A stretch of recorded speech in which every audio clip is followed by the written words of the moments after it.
Hierdie boodskap na toe gebring deur Skatte in die Hemel. Gaan sluit graag by ons Facebookgroep aan vandag. Vandag se skriflesing kom uit Efesiërs 1 vers 18 tot 20.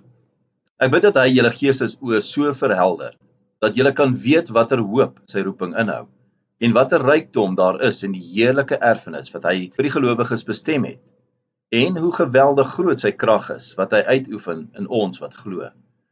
Dit is dieselfde kragtige werking van sy mag, wat hy uitgeoefen het toe hy Christus uit die dood opgewek het, en hom in die hemel aan sy regterhand laat sit het. Vandag se boodskap is getitel Breek los van jou ou lewe. Jesus het ons geroep om hom te volg op 'n nuwe pad van hoop. Daar is 'n ryke erfenis vir elkeen wat hom volg, maar dit vra 'n radikale koersaanpassing in ons lewe. Die Here het vir ons elkeen 'n lewe van uitnemendheid beplan. Hy gee ons nuwe drome en nuwe visie. 'n Goeie lewensdroom moet jou sommer baie bang maak. Dit moet vir jou amper onmoontlik lyk om daarby uit te kom. Dit vra 'n groot klomp energie en wilskrag om van die gebaande weë af te klim en uit jou gemaksone los te breek. Vir die grootste deel van die mensdom se geskiedenis het ons nooit die aarde verlaat nie. Ons het nie gedink dit is moontlik nie.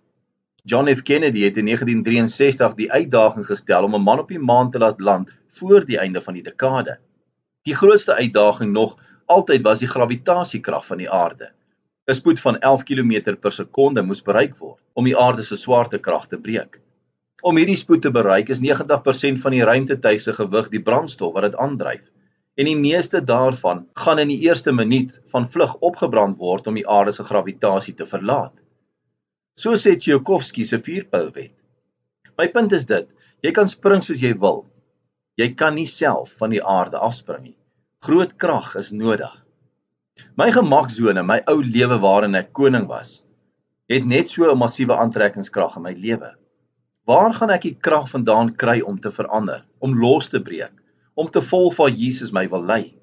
God gee dit vir jou, en hy gee dit vir jou graag. Paulus bid dat ons geestesoë sal oopgaan om te sien hoe groot die krag van God is wat in ons werk. Hy stel ons in staat om van koers te verander. Hy kom maak ons vry van al die bagasie wat ons terughou. Hy laat ons met arendsvlerke vlieg. Kom ons bid saam. Hemelse Vader, U het my nie geroep om vir altyd veilig in my gemaksone te bly nie. U wil my so graag lei op 'n nuwe pad en help om 'n lewe van uitnemendheid te leef tot U eer.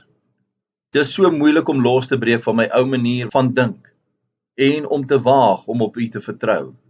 Maak my geestesoë oop om U krag in my lewe raak te sien. Breek my los van alles wat my terughou en help my om met arendsvlerke te vlieg. Ons bid dit in Jesus naam. Amen. As jy soortgelyke boodskappe wil ontvang maandag tot Vrydag, sluit aan by ons WhatsApp broadcast groep.